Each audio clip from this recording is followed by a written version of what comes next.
शुभ प्रभात बच्चों, आप कैसे हो? आशा करती हूँ आप सभी स्वस्थ होंगे और ठीक होंगे और अपने घर में जो है वो स्वस्थ भरा जीवन जी रहे होंगे। बच्चों, आज हम कक्षा 10वीं में स्पर्श भाग 2 से जो पाठ पढ़ने जा रहे हैं उसका नाम है मनुष्यता। पाठ मनुष्यता के कवि मैथिली शरण गुप्त हैं। मैथिली शरण गुप्त का जीवन परिचय इस प्रकार है। मैथिली शरण गुप्त का जन्म 1886 में झांसी के करीब चिरगांव में हुआ।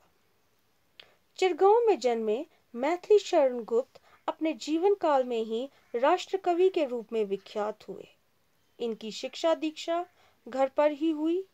संस्कृति, बंगला, मराठी और अंग्रेजी पर इनका सम्मान अधिकार था। गुप्त जी राजभक्त कवि हैं। राम का कृतिगान इनकी चिर संचित अभिलाषा रही।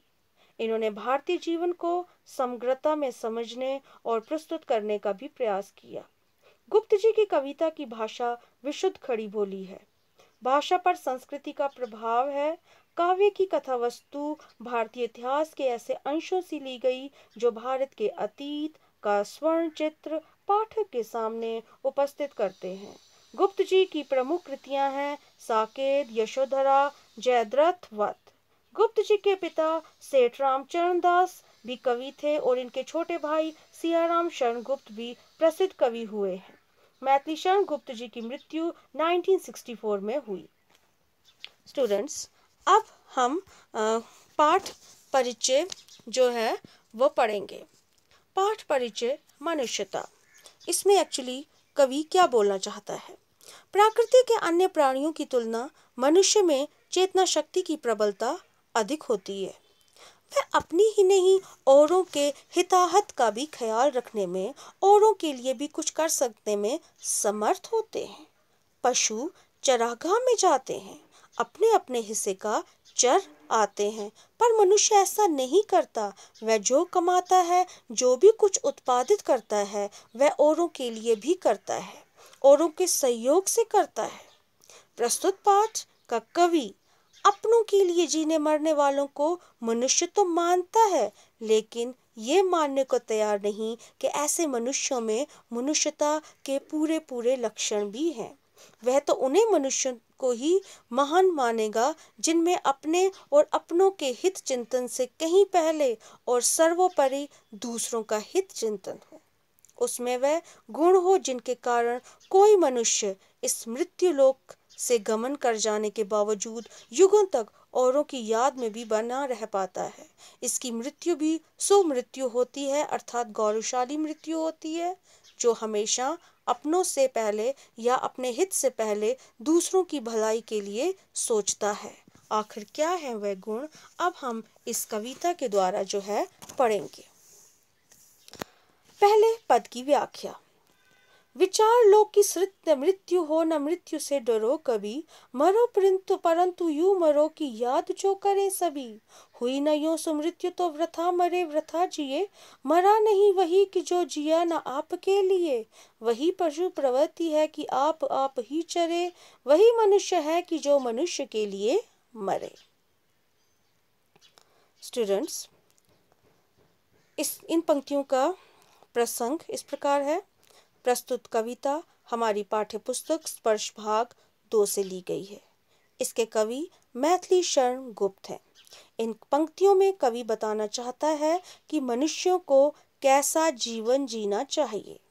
अब आप इसकी व्याख्या जो है वो सुनिए और समझिए। कवि कहता है कि हमें ये जान लेना चाहिए कि मृत्यु का होना निश्चित है। हमें मृत्यु से नहीं डरना चाहिए। कवि कहता है हमें कुछ ऐसा करना चाहिए कि लोग हमें मरने की बात भी याद रखें।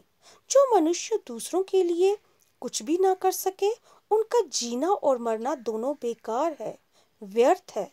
मरकर भी वह मनुष्य कभी नहीं मरता जो अपने लिए नहीं दूसरों के लिए जीता है, क्योंकि उसकी मृत्यु जो है वो गौरवशाली मृत्यु है। उसने अपने लिए तो जानवर भी जीते हैं। कवि के अनुसार मनुष्य वही है जो दूसरे मनुष्य के लिए मरे, अर्थात जो मनुष्य दूसरों की चिंता करे वही मनुष्य कहलाता है। अर्थात वो कुछ ऐसा करके जाए कि उसकी मृत्यु को भी लोग जो है मरने के बाद याद रखें। इन पंक्तियों में कवि ने कहा है कि हमें मृत्यु से नहीं डरना चाहिए, क्योंकि मृत्यु जो है वो तो अटल सत्य है। पर जब मृत्यु अटल सत्य है तो हमें मृत्यु से क्यों डरना, परंतु यदि हम मरें तो इस तरह से मरें कि हमारी मृत्यु जो है वो गौरवमय मृत्यु हो जाए, अर्थात मरने के बाद भी लोग हमें याद रखें। और ये तभी मुमकिन है कि हम कुछ ऐसा करके जाएं कि हम लोग जो है हमेशा यादगार रहें, हमारी मृत्यु हमेशा यादगार बनी रहे। और कवि वही कहता है, असली मनुष्यता वही है जो मनुष्य दूसरों के लिए जीता है और दूसरों के लिए मरता है। स्टूडेंट्स, दूसरे पद की व्याख्या आप पढ़िए और समझिए। उसी उधार की कथा सरस्वती बखानती, उसी उधार से धरा कृतार्थ भाव मानती, उसी उधार की सदा सजीव कीर्ति कूंजती, तथा उसी उदार को समस्त सृष्टि पूजती। अखंड आत्म भाव जो असीम विश्व में भरे, वही मनुष्य है कि जो मनुष्य के लिए मरे। प्रसंग प्रस्तुत कविता हमारी पाठ्य पुस्तक स्पर्श भाग 2 से ली गई हैं। इनके कवि मैथिली शरण गुप्त हैं। इन पंक्तियों में कवि बताना चाहता है कि जो मनुष्य दूसरों के लिए जीते हैं उनका गुणगान युगों युगों तक किया जाता है। अब इन पंक्तियों की व्याख्या समझिए।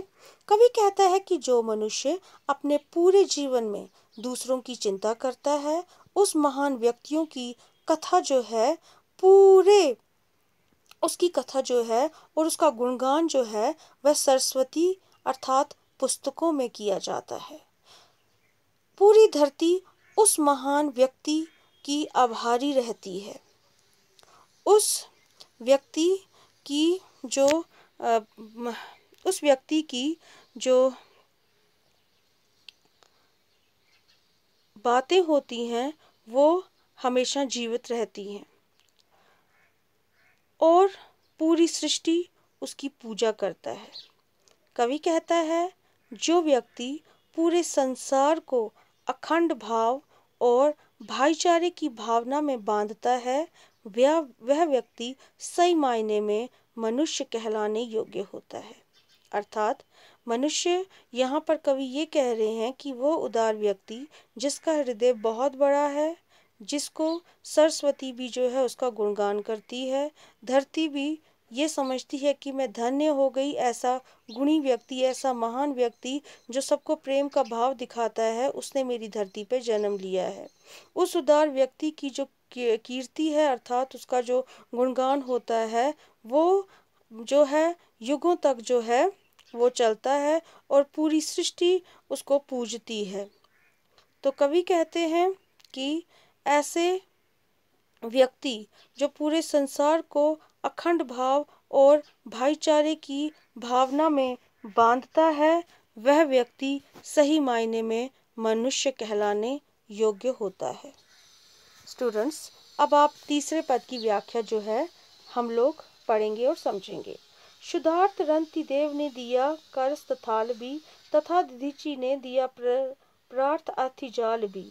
उसी नर क्षितिज ने स्वमास दान भी किया, सहर्ष वीर कर्ण ने शरीर चरम भी दिया। अनित्य देह के लिए अनादि जीव क्या डरे, वही मनुष्य है कि जो मनुष्य के लिए मरे। प्रस्तुत कविता हमारे पाठ्य पुस्तक स्पर्श भाग 2 से ली गई हैं। इसके कवि मैथिली शरण गुप्त हैं। इन पंक्तियों में कवि ने महान पुरुषों के उदाहरण दिए हैं जिनकी महानता के कारण उन्हें याद किया जाता है। व्याख्या, कवि कहता है कि पौराणिक कथाएं ऐसे व्यक्तियों के उदाहरण से भरी पड़ी हैं जिन्होंने अपना पूरा जीवन दूसरों के लिए त्याग दिया, जिस कारण उन्हें आज तक याद किया जाता है।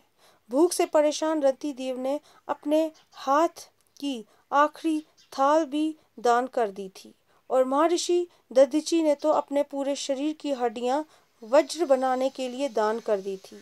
उशीनेर देश के राजा शिबी ने कबूतर की जान बचाने के लिए अपना पूरा मांस दान कर दिया था। वीर कर्ण ने अपनी खुशी से अपने शरीर का कवच दान कर दिया था। कवि कहना चाहता है कि मनुष्य इस नश्वर शरीर के लिए क्यों डरता है। शरीर तो एक न एक दिन जाना ही है, क्योंकि मनुष्य वही कहलाता है जो दूसरों के लिए अपने आप को त्याग कर देता है। वही सच्ची मनुष्यता है। स्टूडेंट्स, मुझे आशा है आपको इस पाठ के जो तीनों पद हैं वो अच्छे से समझ आ गए होंगे। धन्यवाद।